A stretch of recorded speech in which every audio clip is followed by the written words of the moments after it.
All right, let's get into this question. How do I know if I'm being manipulated? Now, first and foremost, this conversation seems so crazy because to the average person that doesn't have a relationship with God, that doesn't believe in standing, that doesn't believe in praying for their spouse, they're going to tell you that you're crazy for even doing this. They're going to tell you things like you don't love yourself, you don't know your worth, all of that. Okay, which we know is farthest from the truth. It's just the simple fact that God has called you to pray for someone. Okay, oftentimes in this journey, they like to use manipulation. All right, and it's hard for some women to be able to discern whether they're being manipulated or there's an actual change in the person. I think for a lot of women who are standing right now, especially if you're married or not married, like you love this person and you're believing. So naturally you think because they call you, you think because y'all can sit on the phone and all of these different things, you count that as God is moving when really they had an agenda the entire time.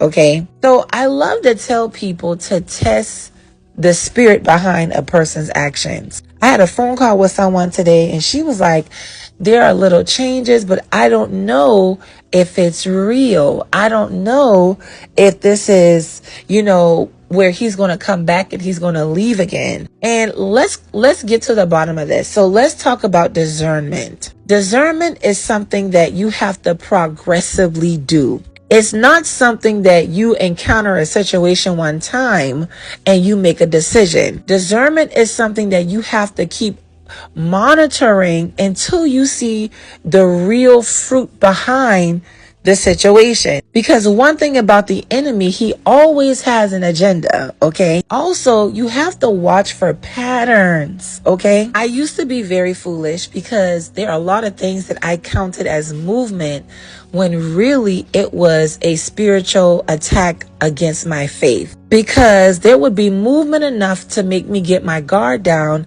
and something would happen to stab me in my faith, to push me back all the way to square zero. And then depending on how healed I am, is either I crash out, I melt down, and I feel defeated. I feel like a lot of women go through this because you're looking at this with the love that you have for this person, and you are still in love with the experience that you had with this person before y'all got here. Some relationships or marriages have always been toxic.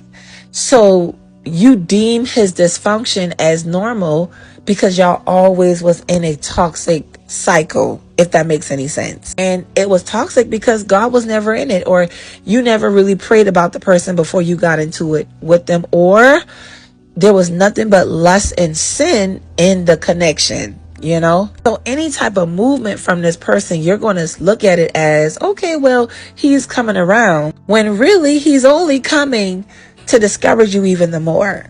Okay, there does become a part in this stand where, you love them and you build this, this belief in your mind on how things will be if you get them back.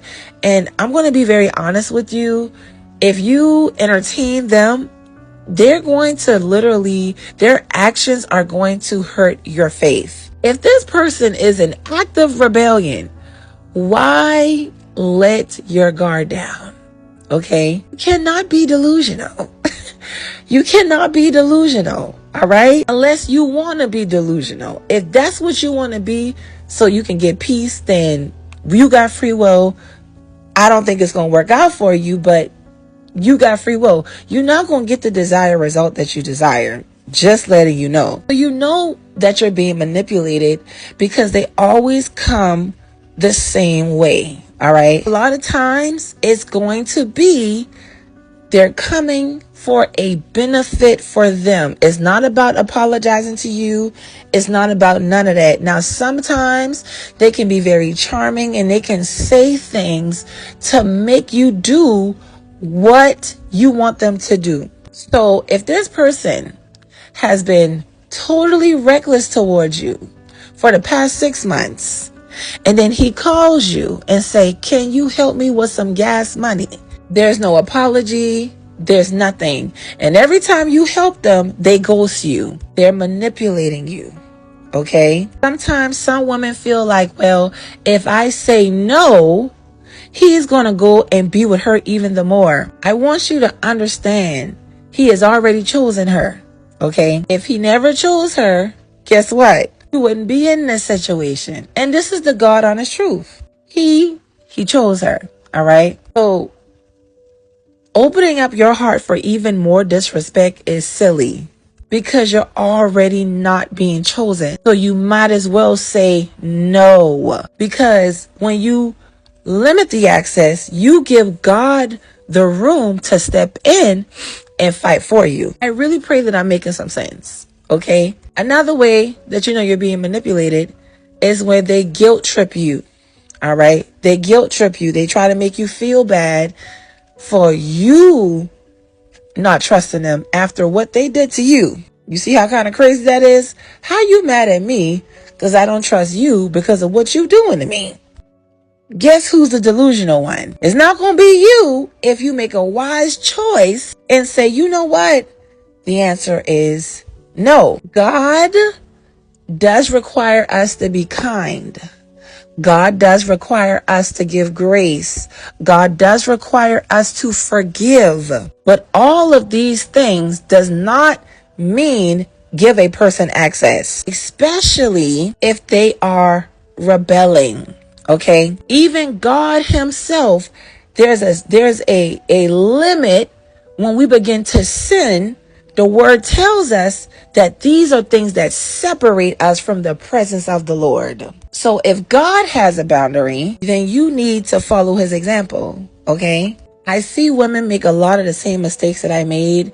And honestly, there's absolutely nothing I can do but let people go through it. I can say it till I'm blue in the face. But some stuff you got to go through in order for the light bulb to click in your head. You should not settle for a person that has blatantly disrespected you, lied to your face, rejected you, and every time they need something, you answer the phone like y'all are buddy. Y'all are not.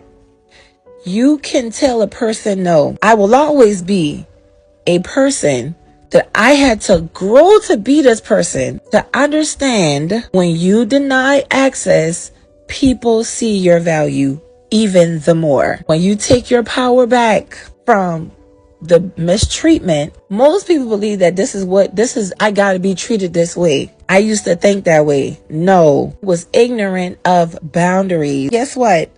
How I got restored is when I denied access. I was in no contact because he had made a decision to go do what he want to do. It wasn't because I gave him access. It was when I denied him access. That gives a person time to sit in the consequences of their actions. So you have to be discerning and see things through so you can see the nature of their actions. You have to continue to be discerning on their actions. That is not a one-time thing. Okay, this is something that you consistently have to look at and pay attention to, the way they speak to you, the time they coming back to you. This is how you're able to discern if somebody is manipulating you, especially if you cannot hear the Lord. On top of that, you can ask God to show me the heart behind his actions. Is this truly you making him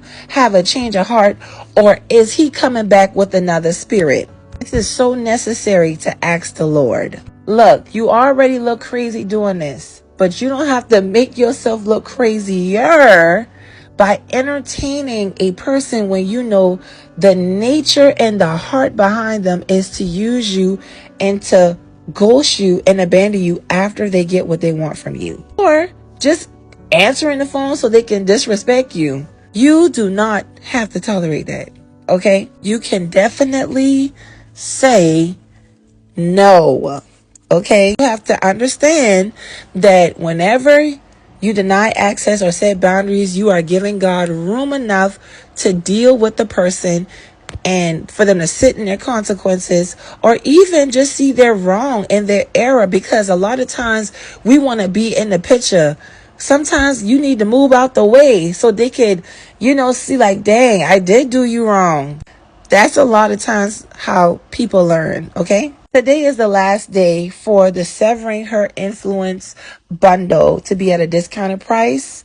If your partner, the person that you're standing for, has a third party and God has promised you restoration, I have an ebook full of prayers for God that's biblical, praying that God remove this connection, and also it comes with another ebook on how to keep her out. Okay? All of this could be found in the link in my bio. I love y'all so much. Bye, y'all.